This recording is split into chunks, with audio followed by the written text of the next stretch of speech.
Good morning दोस्तों, कैसे हो आप। मुझे आशा है कि आप सभी अच्छे ही होंगे। तो चलिए आज हम देख लेते हैं 25 सितंबर को बनने वाले हरियाणा करंट अफेयर के क्वेश्चंस। तो सबसे पहले तो मैं आपको बता दूं कि 25 सितंबर को जो दिन बनाया जाता है वह द वर्ल्ड फार्मासिस्ट डे के रूप में बनाया जाता है, यानी कि हिंदी में हम बोलें तो विश्व फार्मासिस्ट दिवस के रूप में 25 सितंबर को दुनिया भर में फार्मासिस्ट दिवस बनाया जाता है। विश्व फार्मासिस्ट दिवस फार्मासिस्टों के द्वारा दुनिया के सभी हिस्सों में स्वास्थ्य में सुधार में फार्मासिस्ट की भूमिका को बढ़ावा देने और गतिविधियों को व्यवस्थित करने के लिए अपनी प्रतिबद्धता को बढ़ावा देने के लिए बनाया जाता है। तो इसे आप ध्यान रखना। तो चलिए चलते हैं आज की वीडियो पर, लेकिन उससे पहले मैं आपको बता दूं कि अगर आपने अभी तक हमारी कोई भी हरियाणा करंट अफेयर की वीडियो मिस की है तो आप 1 महीने की PDF 12 रुपये में, 6 महीने की 35 रुपये में और 1 साल की 50 रुपये में खरीद सकते हैं। एक ही PDF में आप इन सभी को पढ़ पाएंगे। लिंक डिस्क्रिप्शन में है, आप चाहें तो वहाँ पर जाकर इन्हें डाउनलोड कर सकते हैं। तो चलिए चलते हैं आज की वीडियो पर।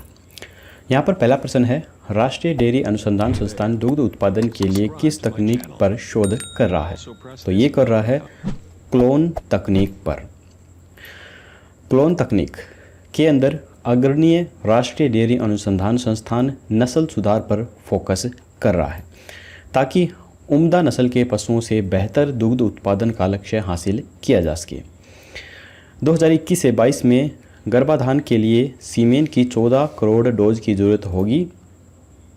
अभी देश में इसकी उपलब्धता महज 8.5 करोड़ है, जो कि 52 सीमेन फ्रीजिंग फॉर्म में स्टोर हैं।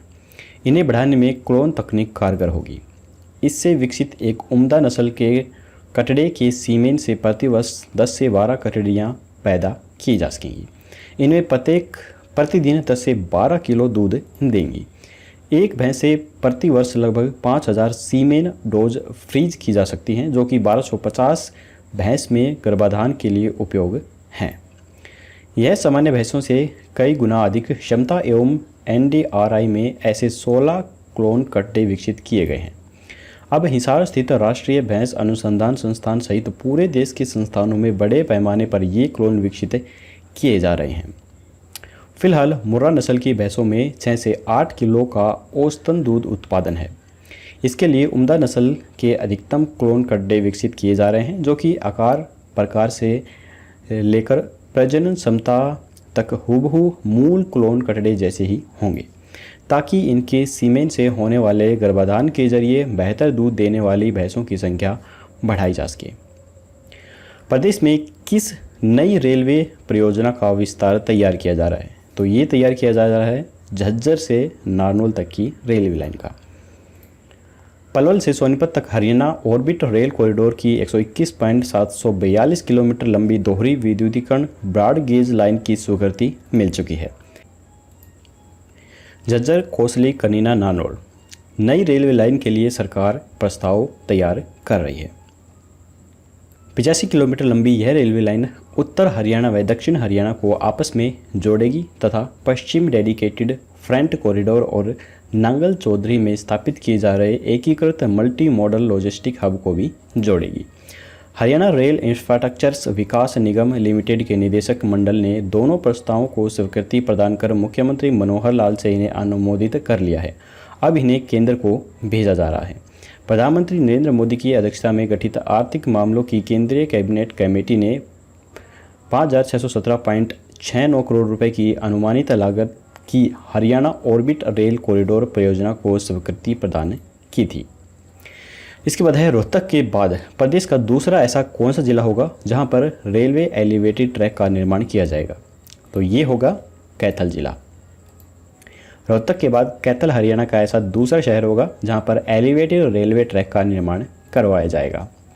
कैथल शहर में यातायात के दबाव को कम करने के लिए कुरुक्षेत्र नरवाना रेलवे लाइन पर यह एलिवेटेड ट्रैक बनाया जाएगा, जिसकी कुल लंबाई 3.89 किलोमीटर होगी तथा इसकी 191.73 करोड़ रुपए की विस्तृत परियोजना रिपोर्ट तैयार की गई है।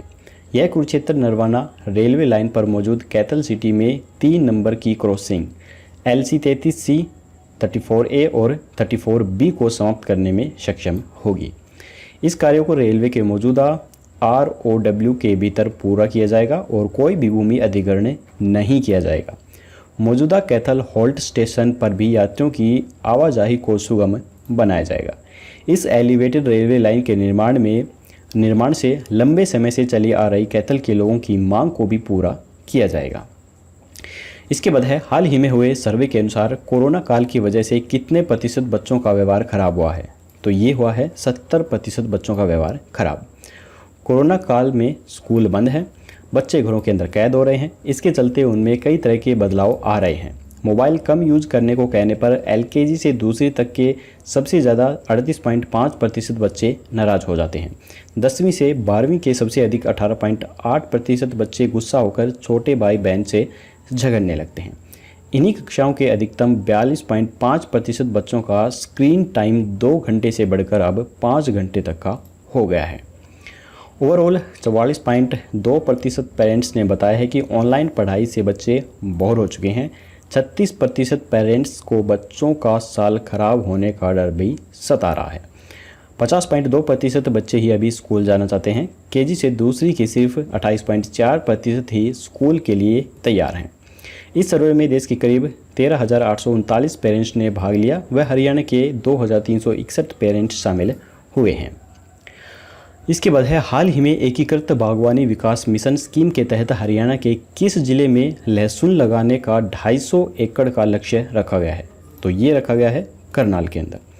इस स्कीम के तहत एक किसान को 4,800 रुपये प्रति एकड़ अनुदान का प्रावधान है। इस स्कीम के तहत 12 लाख रुपए अनुदान के रूप में दिए जाएंगे। यह स्कीम पहले आओ पहले पाओ के आधार पर दी जाएगी। इस स्कीम में उन किसानों को फ़ायदा दिया जाएगा जिसने पहले इस मद में विभाग से अनुदान नहीं लिया हो। इसके अलावा करनाल में मसालेदार फसल के मद में मटर व धनिया लगाने का 187.5 एकड़ का लक्ष्य भी निर्धारित किया गया है। इस स्कीम के तहत एक किसान को 4,900 रुपये प्रति एकड़ अनुदान का प्रावधान है। इसके बाद है, हाल ही में भारतीय वायुसेना ने हरियाणा समेत कितने राज्यों में बड़ी भर्ती रैली आयोजित करने का फैसला लिया है? इसका आंसर जानने से पहले दोस्तों, अगर आपको हमारी ये वीडियो पसंद आ रही है तो प्लीज़ हमारी इस वीडियो को अभी के अभी एक लाइक ज़रूर कर दीजिए। और अगर आप हमारे चैनल पर पहली बार आए हैं तो चैनल को सब्सक्राइब करके घंटे पर ऑल नोटिफिकेशन ज़रूर क्लिक कीजिए ताकि आने वाली लेटेस्ट वीडियो हैं वो आपको सबसे पहले मिल सकें। तो चलिए, इसका जो आंसर है वो है 3 राज्यों के अंदर। भारतीय वायुसेना ने राजस्थान, बिहार और हरियाणा में बड़ी भर्ती रैली आयोजित करने का फैसला किया है। ये भर्तियाँ airman group X technical trade के पदों के लिए की जाएंगी।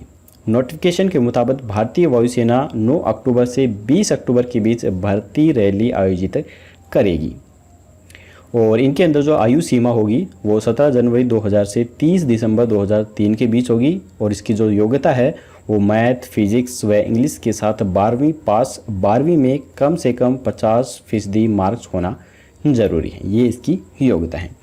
इसके बाद है, हरियाणा के किस ज़िले में बच्चों के लिए स्मार्ट क्लासरूम बनाए जाएंगे? तो ये बनाए जाएंगे करनाल के अंदर। इसके लिए स्मार्ट सिटी प्रोजेक्ट के तहत शहर के 9 सरकारी स्कूलों में 53 स्मार्ट क्लासरूम तैयार किए जा रहे हैं। स्मार्ट क्लासरूम में LED TV, computer, UPS, attendant management के लिए आरएफ आईडी सिस्टम्स, सीसीटीवी कैमरे, रोबोटिक्स लैब के लिए मॉड्यूलर लैपटॉप, अंग्रेजी व हिंदी दोनों माध्यमों में पढ़ाई की सामग्री डिजिटल्स होगी और पढ़ाई के लिए ऑडियो वीडियो सिस्टम भी रहेगा। स्मार्ट क्लासरूम में बच्चे ई लर्निंग से पढ़ाई करेंगे, यानी पुराने ट्रेडिशनल से एकदम अलग होगी। इन स्कूलों में पहली से सीनियर सेकेंडरी तक हर लेवल के बच्चे पढ़ सकेंगे। हर क्लासरूम में 2-2 कैमरे होंगे। स्मार्ट तरीके से पढ़ाई के लिए चयन किए गए स्कूलों में विद्यार्थी की अटेंडेंस भी बढ़ेगी। चयनित स्कूलों में रोबोटिक्स लैब और स्टैम लैब स्थापित होंगी। रोबोटिक लैब में बच्चे किट के द्वारा अलग अलग तरह के मॉडल बना सकेंगे, जैसे रोबोट, चलती फिरती गाड़ियाँ, वाटर फ्लो सेंसर के मॉडल। जबकि स्टैम लैब में फिजिकली केमिस्ट्री जैसे विषयों के प्रयोग मॉडल के तौर पर किए जाएंगे। इसके बाद है, हरियाणा की अदालतों में किस भाषा को शुरू करने के लिए स्टाफ को ट्रेनिंग देने का फैसला लिया गया है? तो ये फैसला लिया गया है हिंदी भाषा के अंदर। हरियाणा में अदालतों का कामकाज हिंदी में शुरू करने का फैसला सरकार ने इसी साल जनवरी में हुई कैबिनेट की बैठक में लिया था, मगर कोरोना संकट के चलते यह काम बीच में ही रुक गया था। सरकार अब प्रदेश की अदालतों के स्टाफ की ट्रेनिंग करवाएगी। इसके लिए एक ऐसी एजेंसी की तलाश की जा रही है जिसे न्यायिक मामलों में अंग्रेजी व हिंदी भाषा के प्रशिक्षण का अनुभव हो। विधायकों अधिवक्ताओं के आग्रह पर सरकार ने यह फैसला लिया है। प्रदेश की अदालतों में इस वक्त पूरा माहौल अंग्रेजी में है। अदालतों के कामकाज में अभी अंग्रेजी की ही आदत है, इसीलिए इसे एकदम से शिफ्ट करना थोड़ा चुनौतीपूर्ण है। इसीलिए इस योजना को लागू करने से पहले अदालतों के स्टाफ की ट्रेनिंग करवाई जाएगी। अदालती कामकाज में कई तकनीकी भाषा ऐसी हैं जिसका हिंदी में ज्ञान स्टाफ के लिए भी ज़रूरी है। हरियाणा में किस फसल की खरीद अनाज मंडियों में ही की जाएगी? तो ये की जाएगी धान की खरीद। हरियाणा में धान की खरीद अनाज मंडियों में ही होगी। मंडियों से बाहर खरीद केंद्र नहीं बनेंगे। सरकार चावल मिलों में भी खरीद केंद्र बनाना चाह रही थी, जिस पर अनाज मंडी आड़ती तैयार नहीं हुए। इसके साथ ही सरकार के निजी ट्रांसपोर्टर के जरिए मंडियों से धान उठाने के फैसले को भी आड़तियों ने नकार दिया। वह पहले की तरह चावल मिलर्स के जरिए ही ढुलाई चाहते हैं। हरियाणा अनाज मंडी आड़ती एसोसिएशन के चेयरमैन रजनीश चौधरी ने बैठक में तर्क दिया है कि गेहूं की ढुलाई भी सरकार मंडियों से निजी ट्रांसपोर्ट के जरिए कराती है और गेहूं खरीद के 10 से 12 दिन बाद भी नहीं उठता है। अगर धान ढुलाई में भी ऐसा हुआ तो नमी कट आड़तियों पर लगाया जाएगा। मुख्यमंत्री मनोहर लाल ने कहा है कि फसलों की सरकारी खरीद किसान हित में सरकार करती रहेगी, उसे बंद नहीं किया जाएगा। हरियाणा में गेहूं, धान, बाजरा, मक्का, सरसों, सूरजमुखी और कपास आदि की सरकारी खरीद पहले की तरह ही जारी रहेगी। किसानों का पीआर धान पोर्टल के जरिए प्रति एकड़ 25 क्विंटल के हिसाब से न्यूनतम समर्थन मूल्य पर सरकार खरीदेगी। इसमें 10% तक की छूट भी दी जाएगी।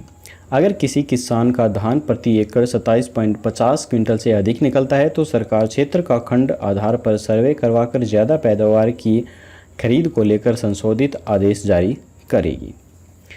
इसके बाद है शहीद भगत सिंह की 113वीं जयंती पर मुख्यमंत्री मनोहर लाल के द्वारा किए जाने वाले ऑनलाइन संवाद को क्या नाम दिया गया है? तो ये नाम दिया गया है हम लाएंगे इंकलाब। आप यहाँ पर फोटो में भी देख सकते हैं, ये इसका पम्पलेट छपवाया गया है। शहीद ए आजम भगत सिंह की 113वीं जयंती की पूर्व संध्या पर मुख्यमंत्री मनोहर लाल प्रदेश के हजारों ग्रामीण युवाओं से ऑनलाइन संवाद करेंगे। इस संवाद को हम लाएंगे इंकलाब का नाम दिया गया है। विशेष तौर पर संवाद में 18 से 45 आयु के युवा मौजूद रहेंगे। इस दौरान वे मुख्यमंत्री से सीधा संवाद करेंगे और विभिन्न मुद्दों पर अपनी राय भी देंगे।